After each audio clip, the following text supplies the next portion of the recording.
thoroughly hoping I can save you guys some money, but then also give you some insight on some amazing makeup. Like, hey guys, welcome back to my channel and welcome to today's video. I wanted to do speed reviews of some recently newly tested makeup. Some of these I got in a Sephora haul. Some of them were just from like testing new makeup, and some of them were from Foundation Fridays, but I haven't done a speed review video in like a hot minute. My hair is in a hot minute right now. Sorry guys, it's just been one of those days where my hair is like, it's a hot minute. There's a lot more here than what I had anticipated. We have some eyeshadow palettes, we have some face product, we need to get through this stuff. And I think we're going to start out with a sunscreen. You are new here.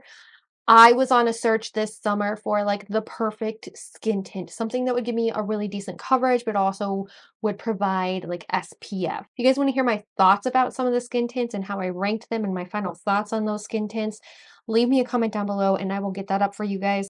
So there was a new brand that was released this summer by Sofia Vergara, and she released the Toty, T-O-T-Y, the Toty line, the Toty line. And I did a full Foundation Friday wear test just on the Illumina CC cream with an SPF of 50. This is in the shade 1N. And when I did my Foundation Friday video, I got the wrong shade. And I was like, oh, awesome. That's awesome. And it doesn't look right on my skin. So I haven't really been wearing this a lot. I actually only really pair it with a foundation that's too dark for me, so I do pair it with the Stay Naked from Urban Decay. And these two together are like amazing. It's a gorgeous combination. It's so beautiful.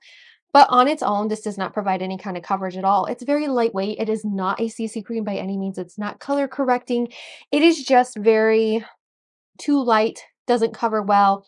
It wears down okay throughout the day, but actually because it comes out so white when I use it, pairing it with the Stay Naked, which is a little bit too dark for me, it really creates like the perfect combination of things. She also released the Solaria Mineral Antioxidant Sunscreen Serum. This is actually a little bit tinted, and I actually kind of like this. If you shake it up, because it tends to separate a little bit, and you do, one thing I don't like is that it comes out super, super, super runny. I wish the packaging was a little bit different, but this is the shade for me. It actually doesn't really tell you what shades it comes in. I think it's just one shade for all, pretty much. But this is a very like serum-y, mineral-y, dries down to a powder finish, and it is just a great sunscreen if you want a little bit of like pigmentation and coverage. It is great for that. It's an SPF of 50, and I like how it dries down to like a powder finish. Like, look how pretty my skin looks just after putting that on. It is so pretty. I use this a lot even now, even when we're in the rainier months, because I don't want the sun damage, and I love this. I actually have taken this so many places. I took it on vacation, put a powder foundation over it, and you're like, you are good to go. It is absolutely stunning. And then she also came out with the Illumina Compact, like one of the lighter porcelain, fair to neutral undertone shades. It's like 2N or something like that. You actually have to, you get the, for this specific compact, you get the empty compact, and then you get the insert. And you put the insert into it, which I can't necessarily pop it out right now. But this is a cream foundation. It actually performs pretty well. I think it provides a very lightweight coverage if you're a lightweight coverage type of person. As you can tell, I have a little bit of a dent because I've been using it a lot, and I love applying it with a brush, and it creates like an airbrushed, flawless finish. If you're the type of person who likes a very natural finish, pairing this with the sunscreen, it's just so pretty. I like to use it to spot conceal my face, or you can build it up, create a little bit more of a like medium coverage, but it is a light coverage. It's not medium at all. Out of the three products from the Toty like makeup line, with the sunscreen and everything, my favorite one would definitely have to be the compact. I like the creaminess of it. I love that my skin just like it dries down to a powder finish, but my skin looks like healthy. Like look how beautiful my hand looks with just it has the sunscreen on it and then the CC compact over it. And it is so pretty. It's just a lightweight coverage, super easy to use, super blendable, buildable, and it just creates just a natural finish. I really enjoyed this one. Now, with that being said, I have another foundation product that I don't really like it. First, I was like taken aback by it. I thought it was beautiful. And then as I've been using it and I've been using it with different products and different primers and different concealers, I've just found that this product doesn't work really well with my skin. Now, I have combination skin. I get dry patches, especially when I'm having acne problems, like I get dry patches in here. You can't really see because the product that I put on today is not this product, and it is the Fenty Beauty Eaze Drop like skin tint stick, blur and smooth tint stick. I did a whole foundation Friday on this. I was actually pleasantly taken aback by like how beautiful my skin looked when I applied it, and I did apply it with the sunscreen from Toty on like underneath it before I put this on, and I think that's what gave it like the added boosted coverage. That's the only thing I can think. But when I put this on, it's just, it clings to texture, it clings to dry spots. I have to be like really exfoliated, really shaved, or like my skin just needs to have a perfect skin day, pretty much is how I feel. And this product is just so wishy-washy. I do like that it comes in a stick so I can like apply it on my face, or sometimes what I do is I just spot conceal with it. If I just want a like super light coverage day, I'll take a brush like this and then just dab it on my face. But I have found that it doesn't mix well with my skin. It just doesn't work well at all. I know so many other people love it. So I just have a little bit on the back of my brush here, and it's an okay formula, but it just, I don't know if you're seeing this or not. It just clings to funniness. It clings to dry patches. It really accentuates them. It every so often I see myself having cake face and I'm not really wearing a lot of makeup, and that really bothers me about this stick foundation. I would definitely say save your money. You don't get a lot of product in here anyway. If I remember right, yeah, you get 0.32 fluid ounces, which is less than any bottle of concealer in stick form. And it's not worth it to me. I think if you're the type of person who likes to do a lot of spot concealing and you just want like very minimal coverage, this might be a good product for you. But overall, for me, this is not a good product at all. It clings to things. It makes my skin look funny. It looks cakey. It coagulates on my face and it separates. It doesn't hold up throughout the day. It's not the product that I expected it to be with all the hype around the Eaze drops. The next one that I wanna talk about is actually the Charlotte Tilbury Hollywood Flawless Filter. This is the sample size that retails for $19. I got this one because I wanted to see if it was in fact a dupe for the Glow Wand, Halo Glow, Halo Liquid Glow filter from ELF. I wanted to see if it was a dupe for that, and honestly, I kind of feel like this makes my skin dry out as well. I have one of the lightest shades. It's too fair. It's tiny. It's one of the only shades that comes in the sample size. It has like 3 in the sample size, and this just happens to be my shade. I like the way it makes my skin look. It looks very glowy, but I've also noticed that when I wear it, sometimes my makeup looks cakey underneath. So I definitely think that this is like there's a time and a place for it. It's not for everybody. It's definitely not for somebody with my skin. Now, I have yet to try it as like just a liquid highlight, I guess, more or less.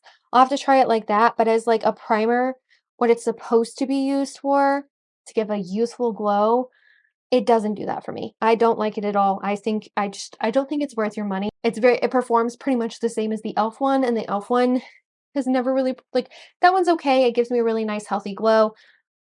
But honestly, like don't waste your money on the Charlotte one. Get the e.l.f. one because they do exactly the same thing. We're done roasting makeup for a minute because I have some favorites. These are ones that I can't put down. Cannot put down because they are so good. The first one that I want to talk about is the KVD Good Apple Concealer. I'm wearing it today and I just love this concealer. It is so full coverage, so skin looking. It is so like effortless and it doesn't make me look aged at all. It doesn't settle into fine lines. It doesn't accentuate my texture. It mixes really beautifully with the color correctors that I like to use, which are from e.l.f. I use the salmony colored one and I use the green one, and I love concentrating this on my under eyes specifically. And when I mix it with the color corrector, like it doesn't like interrupt my makeup at all. Like it's just such a beautiful concealer, a beautiful formula. Like I just absolutely love it. The shade that I have is Light 103. It is a little bit light for me, but on those days when I have not been sleeping and I mix it with the color corrector, it's like the perfect shade for me. And it really does cover my mom bags like really well. It was on sale when I bought it. It was $16, but I use this every single day and I can't stop using it. It's so good. Now, another one that I can't stop using that has become a favorite of mine is the Huda Beauty Matte Obsessions. This is the Warm Matte Obsessions palette. I am not a matte eyeshadow person and I can't put this down. Warm Obsessions, it is matte, so it has that beautiful Huda Beauty formula where it's like really deep, powerful, pigmented mattes. It does have a couple of like cream shades in here, which I love this one. This is like the cream shade, and I actually really like this one, especially when I'm trying to buff things out, like up on my brow bone, or if I just need like a little pop of something in the inner corner before I put down a shimmer. A cream shadow like gives a really good base for like a like glitter shade to stick to. And then this cream shade right here makes an amazing eyeliner. Like such a good eyeliner because it's a cream formula, very easy to use. But like this palette to me screams fall. Like it screams like fall, Thanksgiving, eye makeup. Even when I do just like matte looks, which guys, like I don't wear matte eyeshadow very often. And when I wear this, I'm just so happy and like taken aback by how much I love it. I'm not a warm matte person at all. And this palette, like, can you guys see how much use it's gotten? It's gotten so much use. This is also another palette that I got on sale. It was randomly on sale at Sephora, and I have absolutely no regrets. Like such a good palette. Let's talk about this mascara. I have a mascara, and it is the Falsies Surreal from Maybelline. Talked about this a lot. It is a favorite mascara of mine. I'm actually not wearing it right now. I'm actually wearing a different mascara from Essence because this one, I love that it gives me fake lashes, long lashes, plumped lashes, voluminous lashes. What I don't like about this product is that it's really hard to remove.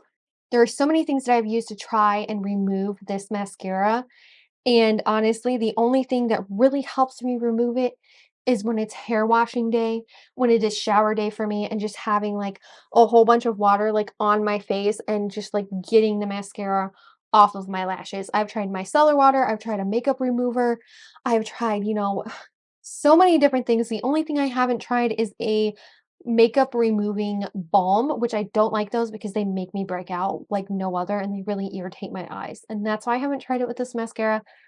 But it's a great, like, makes your lashes look fake and plump and beautiful, but it's hard to remove, really hard to remove. Let's talk about my brows for a minute because my brows are a mind of their own. They have a mind of their own. They've always had a mind of their own. They're like my hair. They're like Medusa for the brows. They're just all over the place. And I have wonky brows. If you are new to my channel, you probably have never you wouldn't have heard me say this before, but my eyebrows are wonky. They're so wonky. They are long hairs, they're not very thick, and it's really hard for me to shape them because the hairs are so long. So it's actually hard for me to shape my brows. So the best things that work for me are like brows with microfibers in them because the microfibers help fill it in, and then it also helps shape the brow. So it makes them look fuller because my brows are pretty thin. And I got this one from Sephora. It is the Brow Volumizing Fiber Mascara. The shade is like a deep brown, 06 soft charcoal, because I have like almost black eyebrows, even though my hair is like a dirty dishwater blonde naturally. It's like a light brown, dirty dishwater blonde, and my brows are black. So I always have to get almost like a cool toned brow gel, brow pencil. Like that's just how it works. That's what works for me. And that's because my brows are just so, so dark. They're black. And this one really sets my brows into place and it really gives them like that full look that everybody loves. And to me, it's just like normal eyebrows because like I have no eyebrows, like they're just so thin. But the biggest thing that I just don't like about this product is that you can actually get a little bit carried away with it and it like rubs all over with the way that the spoolie is. It is a little bit bigger than I would like. I've actually had spoolies that are smaller and it makes it a little bit easier for mistakes. And I've gotten brow all along in here and I had to like take my powder puff and I just had to like wipe it away after it dried up. Like it was really frustrating. But it gives me it gives me the full brows that I need. It sets them down without making them look like they're plastered to my face. It makes them look fluffy. So I do really like this. If I remember correctly, I got it for like $5 because it originally retails for like $10. And it is so good. I actually really enjoy it, but just with the caveat in mind that it can get a little bit messy. I have two things left to talk about, and they're both like bigger eyeshadow palettes. I've done eyeshadow reviews on both of these. The first one we're going to talk about is Fall Romance from Anastasia Beverly Hills. And this palette I did a full review on. I did a tutorial. I've been using it as frequently as I feel like I can. This Fall Romance palette is a very deep, dark color story. It absolutely has like no real like shades that work well for me as like everyday shades. They're all super, super dark for the matte shades. The only one that really works for me is Leather as like a transition shade. That's like all I can use. And then the rest of these are like, let's slap a dark color across my lid. Or let's just do like an outer really dark shade. I feel like being lighter skin tone, like I feel like this is such a limiting palette for me. It is beautiful. Like I love how rich and deep this is, but even in my review of this, I just felt like Natasha was missing a couple of shades in there. I found myself pairing this eyeshadow palette with the Modern Renaissance palette quite a bit, and that helped me make more like cohesive looks that weren't muddy, that weren't super, super dark. And I felt like pairing it with a lighter eyeshadow palette, ones with like lighter eyeshadows in it, that helped me like use this palette up a lot more. And as you guys can see, it's gotten quite a bit of use out of it. But like I said, I paired this with Modern Renaissance, and honestly, I think that's what describes this palette the best. It is a pairs with palette, not a palette on its own, which is really sad to say because this retails for like $55. And do you really want to spend $55 on this one and $55 on a Modern Renaissance palette? Not really. Not really. I just happen to have the Modern Renaissance in my collection because I got it at a BoxyCharm. So that's why I started pairing it with that one. But I just feel like this is a companion palette. It is not a on its own palette. It's just not. And the last eyeshadow palette I want to talk about is the Natasha Denona I Need a Nude palette. I've done a couple of like eyeshadow tutorials with this. I did like a full in-depth review. This was obviously like I just did a whole eyeshadow tutorial and like a full review on this palette. It is a new release for like late summer, early fall, so it's a couple months old maybe. Like it's pretty new. This is such a beautiful palette. Like this palette truly speaks to me on another level. Like this palette is like almost like Stone Cold Fox, but on crack. Like it's just, there's something about the shimmers in this palette mixed with the Natasha Denona matte eyeshadow formula that just creates like chef's kiss, absolutely divine, beautiful, beautiful, beautiful eyeshadow palette. Yes, it's neutral. Okay, guys, don't come for me. I know it's neutral. But it is so pretty. It has some of these like amazing shades in it that make your eyes look wet. Not just like foiled, but wet. And I think that's what she's really like been going for in general with some of her new eyeshadow palette releases is that she's looking for that wet look, not necessarily a foiled or metallic look, but a wet look. And that's what you get with this palette. I just absolutely am in love with this palette. I use it all the time.